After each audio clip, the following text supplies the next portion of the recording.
been doing that every single time where they just kind of consistently place high in tournaments. And now going into the ban system, Shib, this could be the first time, I think, in North Americans, or sorry, second time in the North American broadcast we had to look at this.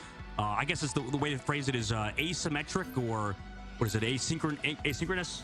I don't know how to exactly describe it. Wish I could have your back on that one, buddy. I don't got that in the repertoire there, but we can break this down because it could be a little confusing for your first time.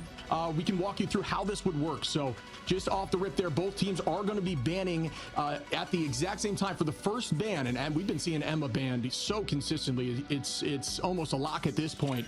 And then it will go to the red side for a protection, back to the blue for a ban and protection back to back, and then take it away after there if you got the list for anybody.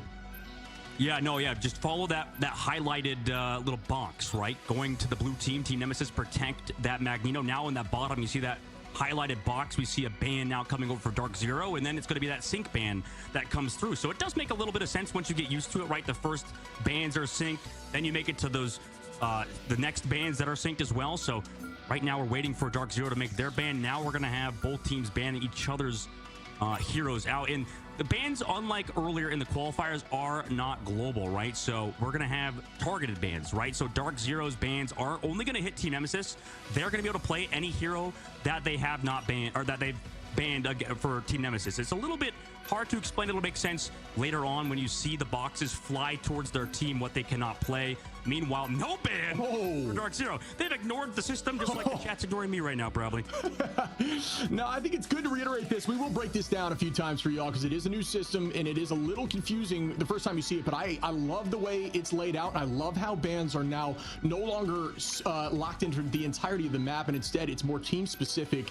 You mentioned you'll see these bans actually rotate over to the opposite color to show what team what they can't use, and then their locks will stay, but you'll see that animation happen shortly. But I literally can't believe a little slip up there. Yeah, it definitely wasn't intentional. Some people in the chat maybe saying it was an aura play, but there's just no shot. As we progress forward, we do see Warlock getting taken out. For the side, Nemesis won't be able to use that. Luna Snow locked in, an insanely strong strategist right now. Just the potential of those KOs alongside of the healing output is obscene. Luna in an incredibly strong position right now, locked on both sides.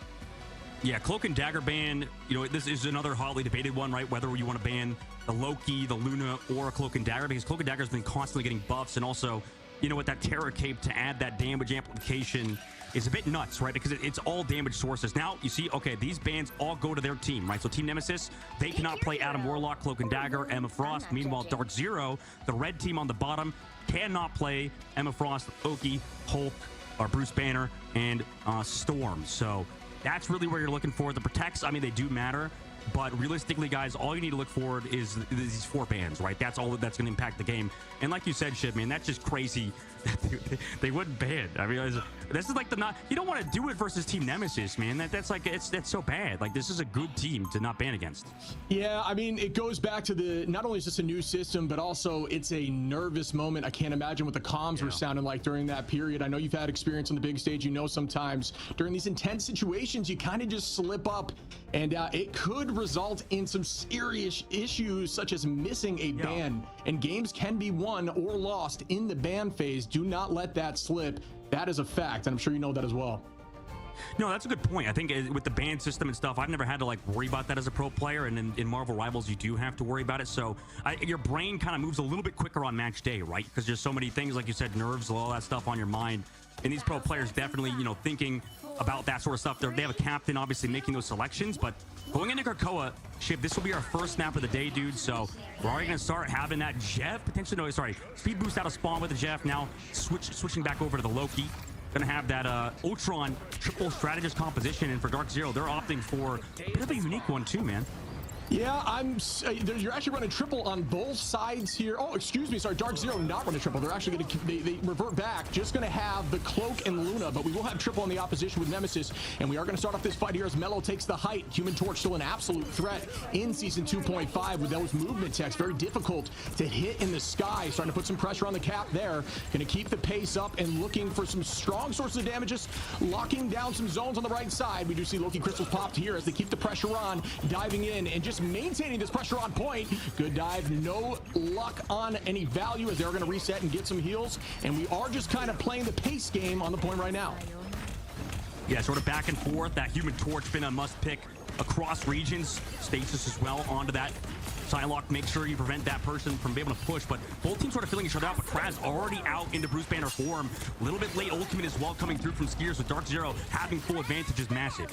Yeah, Smash gonna immediately take down Kraz right there, and we are gonna see the dance floor popped up in the sky. Goes Meteor M, doesn't find value. It does not, as they still keep dancing on the point. Human Torch playing low ground to stay inside of that dance floor, keep the damage up now, as they do switch up at the end. Trying to keep it looks right now, odds are heavily back, and the side of Nemesis favor still maintaining this position, even a body down by utilizing that ult. It is gonna be copied up and continued here, as we do see the immediate ult here by Psylocke with the dance of the butterfly. Does find one on Dinks. Mello gonna take one right back, and again back in Nemesis' favor as they are up in a number right now, still maintaining point, and they finally get the capture. What a hold before we start this this domination first point.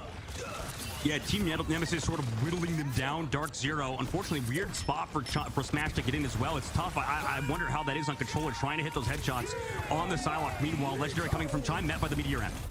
Yeah, up he goes. Do we find any value? Ricky gonna take out Chime. That just goes to show you how strong Luna is as a hit scan right now, just as threatening as some of these duelists at this range. Smash trying to find an off angle to make some play. Still maintaining that position very low there, getting down to 20. Is able to stay alive on this point right here. Mello keeping that pressure, maintaining the space, 32% using that Ultron. Heal is threatening. If you put it on a flyer, it enables your flyers because you can all play together and just juke around point, keeping your health topped off at all times. And here we go. Immediately going to see the fate of both, or excuse me, the eternal bond there on point. Hulk gonna go into the big floor, finds one in the back, and down goes Jabari. Nice play there by the combination. Mello gonna clean that up. Crazebang finds another. They take out Chime, and Nemesis showcasing how strong they are as a unit and just maintaining this pressure, but they will be down, actually even in ultimates in this next fight. Yeah, right now, by the way, it's awesome to see a Madian swap over to that Ultron. Really one trick. I mean, new character, right? Brand new character to this game. Has been absolutely amazing. It has so much high skill cap in general, right? A lot of interesting techniques you could do with animation canceling, but overall the character is like that pseudo DPS. You know, you see people in rank complain, hey, Ultron swap just because it's a new hero. They don't understand that maybe you lack a little bit of the healing, but you have a ton in terms of just sustain with that overhealth from the firewall, and then just the damage output that he provides. Absolutely. It's just a conversation around playing the game a little differently. If you are running two strategists with an Ultron, you just got to play with that in mind. Maybe switch over to something like Magneto instead of playing something a little more brawly like Emma. So we do see some, Madian tries to find value immediately. Gonna be another dance of the butterfly. No value there. Smash unable to find anything. Up in the sky we go with the Meteor M. Will it find value? Up very low at HP. Not able to find anything, as we do lose a few here from DarkZero. Not finding a single KO out of 3 ultimates used. Chime ready to go up with Galactic Legend, and he goes down as well as a Madian gets that pick. And no way, but Nemesis is not falling down at all here as they hold on to the point and put way too much pressure into DarkZero, who may have faltered without that ban. Jeez, man. Yeah, Nemesis, you're right. It's the ban definitely going to potentially bite them in the butt for sure moving forward, and the Grove was absolute dominance, and that's tough because I don't even know if that's Human Torch's best round, right? There's like not a ton. I mean, there's some cover up in the sky, obviously. You have towards the point with that giant tree, but besides that, right, once you kind of clear those angles off, it shouldn't do too well. However, Human Torch, even after the nerfs, is still disgusting. That just goes to show that maybe that character was a little too strong, right? Shit, like we saw Human Torch banned every single game. Now we're seeing Emma banned basically every single game, but Human Torch now back maybe in a more reasonable spot still is pretty good, right? We saw teams like FlyQuest before the buffs like a few months ago playing the heck out of Human Torch.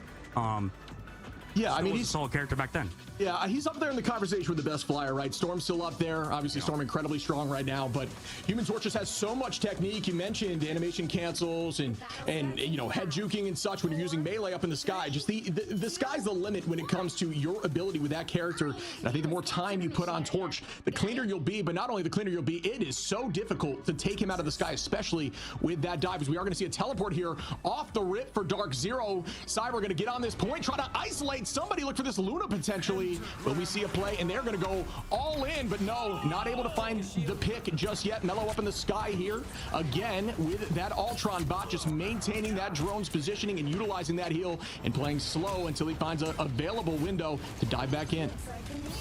If look at Marvel Rivals, you really want to focus on positioning and Smash. Unfortunately, caught out yet again. Scatter able to find him, like the abbreviation of his name, by the way. Scatter to Scatter. Gengi now on the inside angle, right?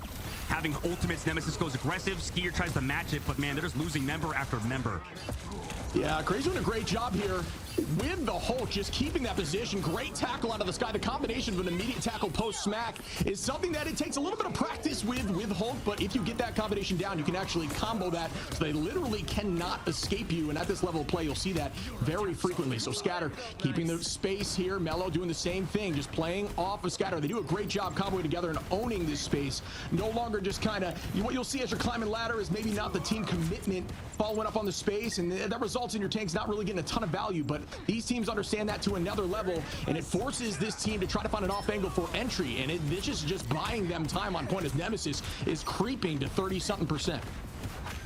Yeah, they're just sort of dominating right now. I mean, they're just going to use ultimates aggressively. Amadian now goes in with his own ultimate, just forcing out backline. You kind of want to use it as a DPS, and oh my goodness, everybody else just falls, losing both supports. Both strategist players fall on DarkZero, and I mean, now absolute desperation now, right? 50% of the board has already been built on domination. It's over as fast as it starts, right? They may be speedrunning this at this point, bro. I mean, they might have like a potential 200-0, which is like a 6-minute game shit. Like, that is unbelievably quick. Yeah, it is looking a little dicey right now. You mentioned Amadian going there with Ultron to pop that ultimate. That ultimate can be gained insanely quickly with Ultron, just due to the sheer amount of burst damage he can do per shot. So Ultron, like you said, you may want to play with it a little more offensively, although it does have an insane healing numbers. It's something along the lines of 6 times the amount of invis. But still, that being said, just the raw damage and surprise damage that you can put into the backline, forcing out a bunch of cooldowns, like you just saw right there with Mellow pulling out the dance floor, tries to find one. They do take out Chime together, and they are going to start dancing on the point as the fate of both worlds is being matched. Will we see any more value? I have Agamotto popped. Are they able to make a play off it? Cyber tried, but not going to be enough. Incredible work there for Nemesis to keep Mellow up in that moment. That was surprising to me as Mellow turns that around and takes out Smash immediately after, and the numbers are heavily in Nemesis's favor again. Yeah, Mellow's looking much improved right now, man. I mean, he's just been constantly a force to reckon with. Chime as well, going to fall to Scatter, and they're just falling one by one right now. Nemesis trying to get Mellow running away from this Luna Snow in the back line, but man, they're just finding no purchase here. No space is provided for DarkZero. As that Hulk is frozen, slows him down, but right now, they don't have any ultimates to control this point. Yeah, Jabori with a good freeze there, but it's not going to be enough as Ricky takes out Cyber. Jabori goes down from Craze, and this is just one by one at this point, trying to hold on to the point. You mentioned 100-0, and it just ends like that. Really well done by Nemesis. How fast was that game, Shib? How fast was that game? Oh no, I bet we jinxed it so hard. We said we're gonna have good games today. This is like oh man, Nemesis is just disgustingly good.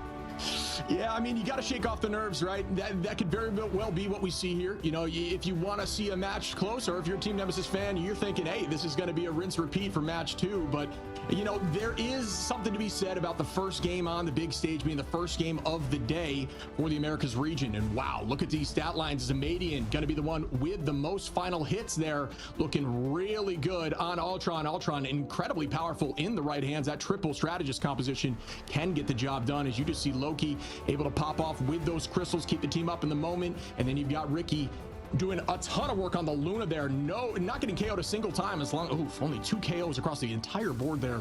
Wow, just a really strong play. That was a 7-minute and 35-second map. I mean, that's just unbelievably quick pace. And, you know, unfortunately, Hogs the player that usually plays with DarkZero. And, you know, shout out to ZCube, right? Shout out everybody just like dealing with the situation they're in, just having to, you know, play with a sub last second and stuff, and, you know, having to focus on bans. There's a lot on the line as well, so it's like a lot of pressure. So, you know, no shade towards any of these players, but, you know, Hogs is like, I'm in Japan right now, dude, and I'm just watching my team run it down. He said they forgot the bans, taking 1v3 on lanes. Like, there's a lot going on, and, you know, Hogs, fair play, man. I mean, it's kind of tough to see your team fight such a first match that's so hard. I mean, Nemesis is a good team, Shiv, like we talked about. Yeah, I mean, there is something to be said about showing up in the day, right? We know all these teams are capable of big things. It's just a matter of, can you get the job done when the lights are on you? And right now the lights are on them, and Nemesis really showcased what they can do. Popped off. I mean, a lot of value from Crazemang from these hook ults too. It was just a really clean play. It looked clinical by them. Yeah, absolutely clinical indeed, man. And you know, you would point out they only had 2 eliminations total, right? 2 KOs in total on the side of DarkZero, so not ideal. Is kind of an understatement. It just really is, man. I don't know. Yeah, I mean, one thing just to note here for this tournament, something that we should mention is the way that this is broken up for the map pool, just so everyone understands. You're going to start off with a domination game mode. It is going to be randomly drawn as to who, as to what map it is at, and then the higher seeding actually picks the side. From there, the losing team then picks Convoy or Convergence, whatever map that they want, and whatever side, etc. And then again, the loser after that then has to fill with the final game mode, and that is how it will be broken down for this entire setup. So just so you understand, now it's going to go back towards DZ for them to pick the map. Maybe they'll find something that they've been scrimming on, they're more comfortable on, and we could see a shift in momentum here, which momentum is everything in these tournaments. Yeah, momentum is everything, and maybe after this next upcoming break, these teams can kind of talk and figure some things out going into Mount Vertum. So we'll be right back after the short break.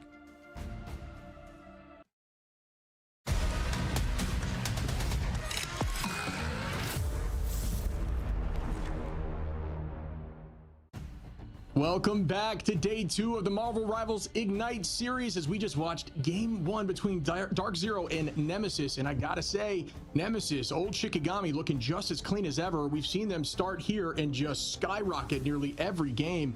And honestly, at this point, I'm convinced that this team is one of the top teams. They just look clinical out there. Yeah, I mean, this is the hope. This is the prayer for a lot of Nemesis fans, right? For the ex-Shikigami roster, like you mentioned. You know, it bodes well for them moving forward, right? I mean, just consistently playing well is going to be their sort of motto moving forward, right? Because if they win this matchup, they've got another hard one, right, in that upper bracket. And if they get that, qualifies them for the playoffs. And then, you know, all of that is all down to seeding at that point, man. So right now, they're just looking, you know, one map at a time. And even though they kind of flubbed the bans in terms of DarkZero, you still got to feel confident moving forward. And for DarkZero, hopefully they rebound here, man, because that was a bit of a schlopping for sure, map number 1. Yeah, I wouldn't be surprised if we see some different bans or at least a shift in composition, because when stuff like that happens, a lot of the time your best bet is to just shake it up, right? You don't want to beat your head into a wall and do the same thing over and over again. Instead, you want to try to find a new angle of attack. So we might see something different here, but I'll tell you what's going to be different. I'm sure they're going to ban this time. That will definitely come through. I'm wondering if we're going to see Torture. I'm not 100% sure, but as we do start up here, the first ban on the table. What do you know? Emma Frost. Haven't seen that one before.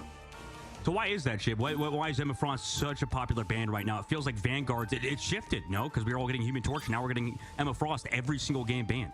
Yeah, there's a lot to Emma's kit. A big fan of Emma myself. There's a lot of things that you can do. A lot of shutdown. You can honestly handle some flyers if they're playing a little low, especially during something like a Luna ultimate, where you can get a tackle kit combination. Your ultimate sets up things like Meteor M incredibly well, because it forces everyone to walk in a trance towards you. So a lot of ultimates get even more value and guarantee multi KOs. So she just has so much to her kit. And not only that, she now charges off Groot walls. So there was an issue prior where Groot kind of felt strong into Emma, but now Emma can play off those walls, not only take them out, but gain charge, which gives her so much damage, because once you get to 100 charge with Emma, you actually deal double damage with your laser. So that is something to keep in mind while you're playing her as you're climbing ladder. Make sure that is your priority at all times.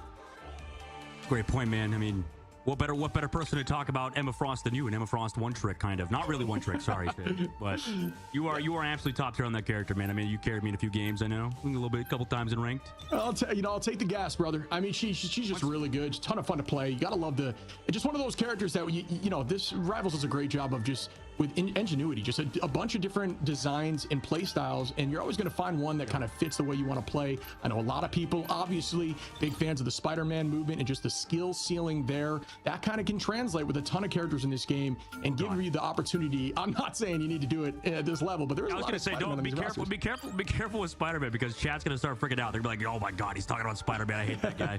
All the Black Panther heads as well going to come out and be like, talking about how Black Panther's broken. Hey, we might be seeing a Black Panther today. There's a one trick on one of these teams, I mean, I'm not sure how that banning process is going to go, but I am excited to see him out there at this level of play, because although he gets a bad rap for being quote unquote counterable, if you find the right Panther, it is difficult. Yeah, it is difficult for sure. And you know what's interesting, man, is like the fact that Bruce Banner has been a focal point now. He's banned on both sides, right? Getting rid of that Hulk is definitely interesting. And Adam Warlock banned last time for DarkZero. Now it's going to happen on Team Nemesis, right? So you see Team Nemesis cannot play Emma Frost, Loki, Hulk, or Adam Warlock. Meanwhile, DarkZero, they can't play Punisher. And from what we've seen so far in this tournament, Shiv, I mean, that is definitely not a bad ban either, right? But the prioritization of that ban is interesting, right? Yeah, I'm surprised by that as well. But, you know, it just goes to what they've been scrimming with. We haven't seen Rocket, obviously Ricky floating Rocket right now. Haven't seen much of him in this tournament, if at all. Simply due to the fact that I believe that team up getting rid of the Z-Pack with Punisher kind of took him off the meta at this stage of play. Obviously, you got to get a little more intuitive with your ultimates. You got to put those ults, those Cosmic Yarn Amplifiers in more unique places, because if you just throw them in front of your team, they just get bursted, especially at this level of play in milliseconds. So definitely have been seeing a decline of him at this level of play, and we are seeing more Cloak and Dagger, especially as Magneto's banned, just because it kind of opens up that ultimate, just due to the fact that she can get that ultimate insanely quickly. Yeah, Cloak and Dagger's been sort of power crept, right? It just feels like that character's just constantly getting better and better, and also people realizing how strong Terror Cape is. The ability to add damage amplification is just kind of crazy. And now, coming out of spawn, the side of Team Nemesis walks out with a pretty unique composition here, right? They've got that Luna Snow, like you mentioned, no Hawkeye though to match it. It's that Wolverine in the Storm for a second, and for DarkZero, they're gonna stick with Chime on the Human Torch, who goes down immediately to Amadia.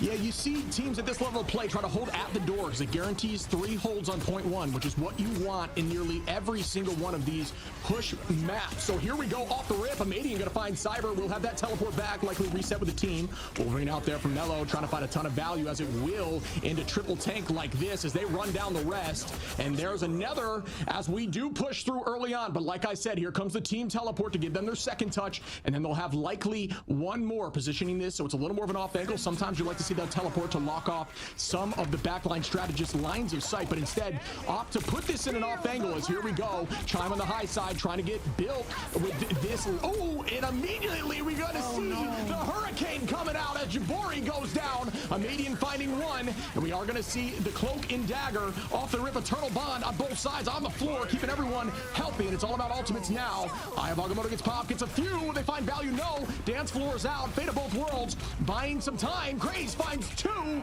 Scatter gets another. Mellow and Amadian, and once again Nemesis just walking through DarkZero. Yeah, it's a shame that Team Nemesis used both ultimates there for their side, but I mean, a fight win is a fight win. And you know, for Jibbery and DarkZero, he just was a little bit too far out of that Cloak and Dagger ultimate. At least they have the ultimate advantage coming back, but he's only at 90%, so they need to get that ultimate ASAP. Team Nemesis understanding, you know, the only way that DarkZero wins is if they get this Luna Snow ult off. Yeah, it's all about this touch here. DarkZero does have ultimate advantage in this fight. Scatter does have the Meteor M, which is known to shut down some of these strategist backline ultimates. We see the dance floor out immediately. Up in the sky, down goes one as Amadian falls. Well done there by Chime. Make that 2 as Crazeman goes down. Let me hear 3 as Scatter falls from Skier, and that should be enough to wipe them back to the spawn door. And that's what you need to see as a DarkZero fan. If you want them to take this home, they got to keep this momentum forward, as we will have a few ultimates here to fight back on the next fight. Yeah, smash off that Magneto now onto the Psylocke, looking pretty good as well. Getting off the triple Vanguard, going into more traditional 2-2-2. But now they will be down in ultimates, right? You have to worry about the side of Nemesis building up towards those strategist ultimates. Look, Jabori as well. Going to be down that dance floor, right? As these fights get extended, that's definitely scary. And as well as Mello, right, with that ultimate. Oh no, didn't get it off, just got stunned. Absolutely dipped into a corner. Cyber and team running him down. Great work from Z-Cube on the thing. Yeah, you gotta, I mean, I believe, yeah, did shut down the ultimate as well. It is gonna be, yeah, no, he still hold on to it, so it wasn't activated fully, but great play there on the shutdown, and they're keeping this pressure. Skier finds Scatter again, and Chime, so holding on to this Galactic Legend. This is a very strong ultimate, usually countered by things like Magneto, so you do see Scatter holding on to that, ready for this next ult. Now we are gonna see a slight switch in here. Amadian back on Ultron. He was on it slightly here, but he does now. It is very close to ultimate. Galactic Legend goes up, and immediately shut down by that Meteor M, like I mentioned, from downtown. Not able to make it happen, but it did buy them a little bit of time, a little bit of a counter ult there, and just keeping the stalemate flowing. Ultimate advantage now back on the side of Nemesis. The old Nemesis And this is their fight to win, but last time they got picked off in the neutral. We'll see if that happens again. Smash, meanwhile, on the Hella, looking towards that Sky. Meanwhile, Cloak and Dagger ultimate counter Armadian. That's a decent trade, though, you'll take as Nemesis, as, you know, as everybody knows, this ultimate's not that good. However, oh my goodness, Aya Wakamoto. Huge job there with the Aya Wakamoto there from Cyber. They're trading back and forth, though, shit. That's kind of working themselves back into it. Yeah, Cyber's ult there was massive simply because they were not on the cloak ult from Dinks in that moment. So that did force out two, and that keeps us back in their favor. Melo going to now have to use the teleport 2 seconds on to touch. And this is now a game as things are getting intense back and forth. Z-Cube going to find Dinks, and Z-Cube, much, I believe, a rookie for this team, but is playing pretty strong at this moment. Chime going to try to find this off angle very close to ult again, and that could be potentially round winning for them if they can hold on. Galactic Legend going to be popped shortly, waiting out this dance floor, waiting for the fate of both worlds to die down. Tries to find a little bit of healing, doesn't even need it. Has not been taken out slightly yet. Scatter going to find Z, and they're still holding on to this point. They managed to get it as Nemesis pushes through. I am surprised, as I thought Chime was getting that touch.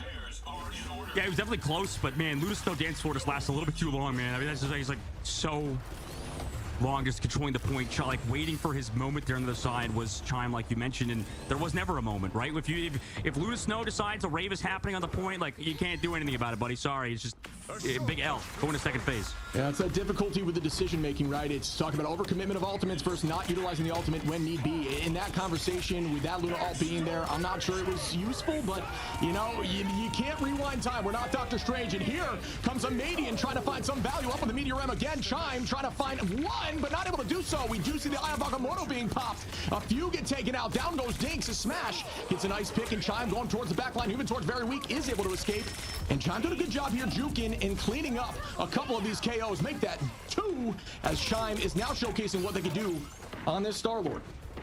Yeah, this is the thing about DarkZero that we talk about, right? It is such a highly mechanically skilled team, but do they have that synergy, that team synergy together? And that's why, you know, a lot of pros say, no, okay, DarkZero, you know, bad team, whatever, coming into the tournament.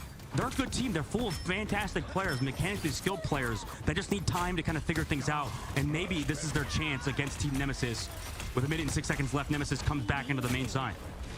Yeah, exactly. I like what you said. They're a team that is definitely very strong. It's more so just experience at this level, and they have had it a few times, but we know that it becomes a little easier the more that you do it. Craze is going to get taken out there by Cyber. Cyber finds one, and at this point, numbers still back in DarkZero's favor. It's almost traded again, but Smash going to go and take out Mello. So once again, in the favor of DarkZero, still holding on to this point, but there is only 40 seconds on, and ult advantage is on the side of Nemesis. They've got to have a big ult fight here and just get this thing shoving. This point 2 is very defense coded, in my opinion.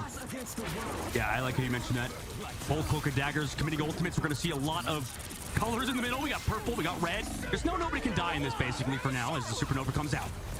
Yeah, we are going to see the dance floor out, but just to shut down Mello here in the sky with Human Torch, trying to make the supernova get value. Ooh, but it does when a Armadian can follow up on stuff like that. Great Kraken impact to make it 3. A quad as he tries to land for 5. Armadian popping off there. Good follow-up right off of that Mello ultimate there on the Human Torch. Incredible combination with the supernova into Kraken impact.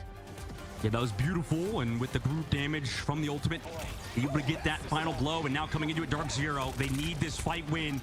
Meteor M versus Galactic Legend. Chime should have at least a few seconds to work with in this ultimate with the Meteor M to counter it.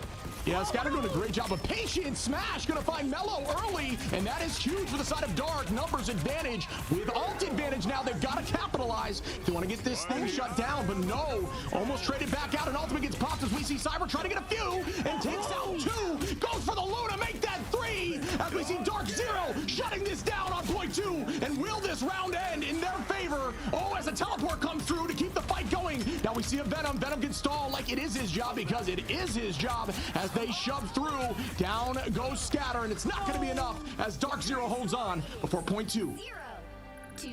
What a pick off there from Chime, rather, I believe it was Smash, sorry, to find that elimination on the Winter Soldier, switching over to his arguably best hero. That's the thing about Smash. He's so good at Winter Soldier and Hella as well, but specifically his Winter Soldier is how he got picked up for this team. On Team Magnets, he was that guy that really was popping off on Winter Soldier, sort of carrying X Team Magnets now, the side of DarkZero. with this brand new roster, and he's looked good right on that hero. That was a huge pickoff, and you saw, by the way, at the end there, sorry for hogging the mic here, Shiv, where Chime, absolutely, was holding onto that Galactic Legend, right? He was just waiting for it because they found that opening pick, and on the other side, right, that Meteor M is still available, so they have to sort of wait to use that ultimate, right? That Magneto player always uses his ultimate pretty much for that Star-Lord, right? For other heroes, right? Like Hela whenever she ultimates, right? There's a lot of ultimates that he's kind of saving onto. The problem is once you're down a member of your team, it's tough to come back, right? So the only way to win there is maybe using that Meteor M like he did, and that's why we saw Chime maybe not commit the ultimate, knowing that they had so much pressure just having the man advantage. Yeah, I love it. It's like a beautiful dance, right? We mentioned it's just who can make each other, who can force out the ultimate so you can counter it, or force out the defensive ultimate like Meteor M from something else so that you can use that Galactic Legend without any return. But we see Penny on the field right now as Scatter, and we haven't seen much of this in the tournament. The rocket combination with Penny, those packs actually give you 50 over health. Something some people don't understand is actually it's a little more than Rocket's packs with the armor gives you 25. This will give you 50, so make sure you're picking those up early on in the fights. We see a lot of teams doing that, but it's not going to go in their favor as we lose Craze and Dinks instantaneously. But Scatter finds Jabari, a res there on Craze, and Scatter falls as well to Z-Cube. So very back and forth, but it looks like DarkZero are able to get through this beginning as they are heavily up in numbers now. Yeah, I like that little bit of a cheese spot there and the knee from Chime to finish off Mello. We saw, I think it was it was either Oceanic region or Asia region they played Penny Parker, but here's a portal play to come back, by the way. 3 fights, man. You know better than me here, Shib, where we usually see 3 fights here on first point, Spider Island. Yeah, I mean, this is that teleport play, and they elected to use it as more of a blocking the backline strategist line of sight. So I like to see Stranges do that simply because if you throw it behind the point and you fight people in front of point, they just simply can't look through it. They treat it like a wall. It's like a brick wall for the backline of strategists. So great play there as they are going to try to take the fight to them. It looks like Mello is going to find Chime, though, to level this out back in their favor, but ultimate advantage still heavily on the side of DarkZero, and they're about to have that Hurricane as well, the Fire Hurricane. We haven't seen much of that in this tournament either. So a lot of new stuff here as we are shoving through point 1.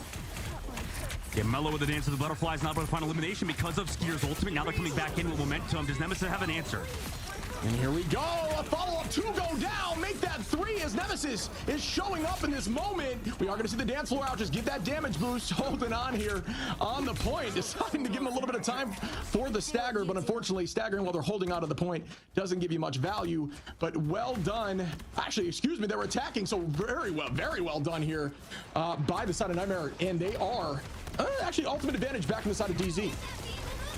Yeah, that's going to be a big fight for them, right? If they lose this one, it's going to look pretty hopeless. Meanwhile, DarkZero sort of walks in, forcing out that Psylocke location. That's huge. Amplifier on the opposite side. That ultimate's going to get deleted pretty quickly.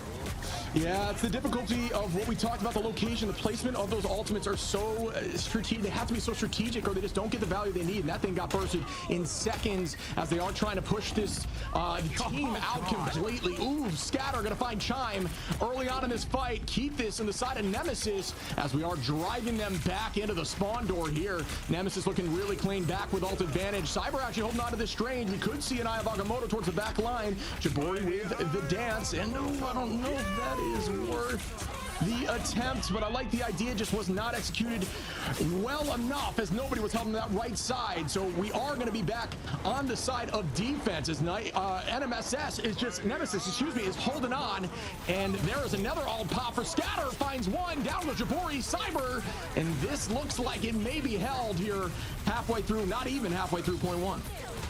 Yeah, I mean, this is looking pretty brutal right now for DarkZero. It's tough. Mellophobia has impressed me, by the way. Switching over. Whoa, smash? Hello? Maybe hero swap? Maybe, I guess they forced the dance floor out, so it's fine. Worth it? Maybe? Yeah, it could be worth it. Yeah, I don't mind it right now because now they're sitting on nothing besides Rocket here for Nemesis, which is, a chance for your team to get a win on this next fight. So I do understand it a little bit. Yeah, it may not have been as valuable as you'd like to see, but we do see Cyber taking out Mello early, and that's good for DarkZero. They need to keep this pressure up, but both sides held to the OT of point 1.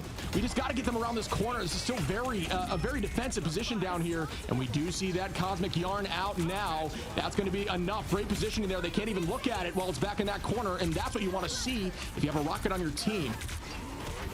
Yeah, that's nice placement of that ultimate Also, up a person in this fight, DarkZero desperately needing these Stratus ultimates. They're against Nemesis and their own. They have them available.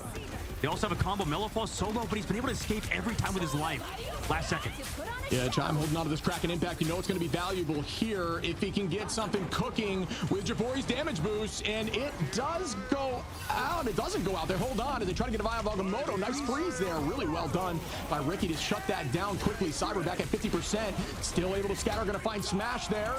And there is the clobbering time. Does it get any follow-up? Craze tries to make something happen. A ton of healing on the field right now. Just trying to buy time, hoping the heal was there, but no. Chime goes down, Jabori goes down, and Nemesis is looking incredibly strong once again, but no ults on either side, and it looks like overtime is getting ticked down, and that should be enough as Nemesis holds on and shuts them down 0.1. Man, that was such an impressive hold there from Nemesis. It was so worrisome on their attack. Maybe Spider Islands, you talked about it, how it's a very defensive side of map. That was a great point, Shib, how, you know, it's just tough to be able to play offense, honestly. And once they were down at 2 minutes, there was a very crucial fight they lost. That sort of snowballed after that. And, you know, it was just because that tandem between both Mello and it looked like... I believe it was Krasmang. You know, just that tandem was every time Mello was in the flank looking to do something, right, constantly being in the thorn on the side, finding a pick. It seems like every time they would go look for that Psylocke, incoming Krasmang charging in, just disrupting all of that frontline presence. It's sort of like what we've seen in the last patch with, you know, Captain America and Psylocke. It's sort of like you can do that tandem as well, even without that Emma Frost team up and also the nerfs for Psylocke. It seems like they were still amazing with that duo. Yeah, I mean, I'm surprised by the comp that was being run here, but it did work out for him, like you had mentioned. So Rocket Cloak Luna getting the job done there. Those Rocket Reses can be valuable, and we saw a lot of that today as we do see Nemesis take home that W and progress forward on the winner side of the bracket. We know DZ is going to take that and learn from it and try to bounce back. We saw some potential there from both sides, as we saw Chime do a pretty good job here. A lot of final hits on the side of Dark, but not able to take home that W.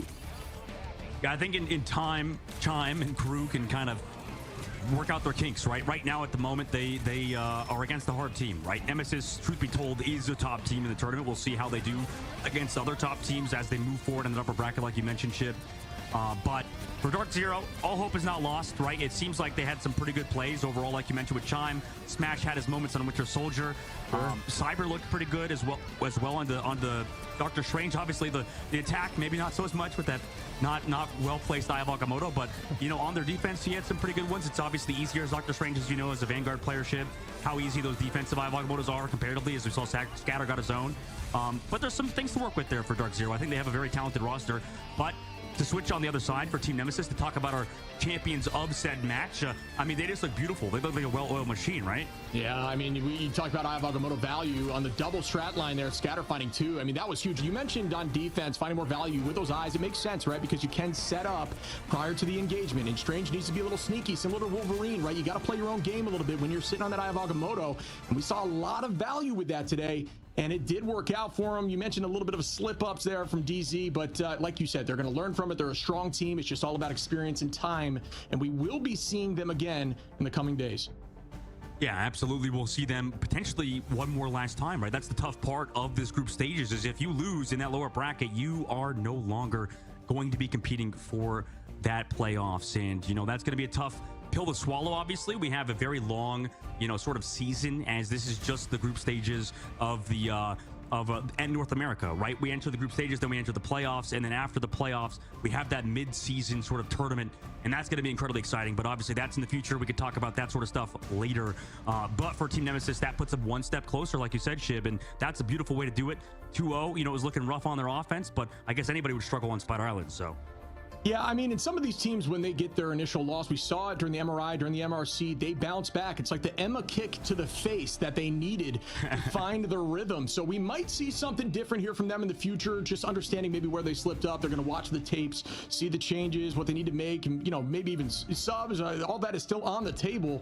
But, you know, it was well played on both sides. I saw a lot of potential on both. But yeah, Nemesis looked absolutely clinical the entire time. There was a few fights that they, you know, staggered a little bit, but outside of that, just looking really good. Definitely a contender to push forward on that winner's bracket. Oh yeah, absolutely contender indeed. And I believe we have an interview ready to go, by the way, between we got Ricky from Team Nemesis. We'll see once he's on the line, in just a moment as we're waiting for him to kind of get connected. But man, that was an incredible match there from Team Nemesis and Ricky. So Ricky, you there, bud, or am I calling you too early here? Might be too early for me. I thought he was there. You know, it was like I was calling to the Doctor Strange portals. You know, I like it on your left. You know what I mean? He'll come in. He'll come in at some moment here on our left. But outside of that, yeah, I mean, he is waiting. But either way, you know, the strategist line from that team looked insane. And obviously, can't wait to talk to Ricky a little bit about their thought process running the triple, especially with the rocket cloak strategies. I'm wondering if that's simply for that map. Yeah. I'm looking forward to having that discussion. Absolutely. We're gonna hold all these questions. I mean, it's gonna be so exciting once we talk to him. Here we go. We got Ricky on the interview, ready to go with us. Ricky, man, congratulations. 2-0 for you guys in that series. I mean, how you feeling after that one? Obviously, we'll start with that one, boss. Oh, nice vertical camera as well, bringing out the phone. Yeah. It's a great win. I feel like we played our game pretty well, I'll be honest. Yeah. I mean, one of the things I was curious about that we just kind of had mentioned was you guys running that triple strat line with a rocket cloak. Is that map specific, or do you, because I know you guys started off there trying to do something unique with the composition, kept the rocket around, saw some really good placements of that cosmic yarn. I'm more so curious if that's map specific for you guys, or you just think rocket's in that kind of place right now. I think the reason why we do that type of like spawn hold is because of Rocket Penny. It's a really annoying strategy, especially on those convoy maps like Midtown and Spider Islands, where you could just sit in this one little corner or room and just bully them for the next 3 minutes, and they have to commit like 3 ults, and then you TP back and have another fight, you know? It's pretty disgusting, I must say. Yeah, it is disgusting, and specifically how you guys play it is definitely insane, and I like that. It definitely seems like you think about the game a lot, Ricky, and you have, you know, I'm sure a lot of high level takes.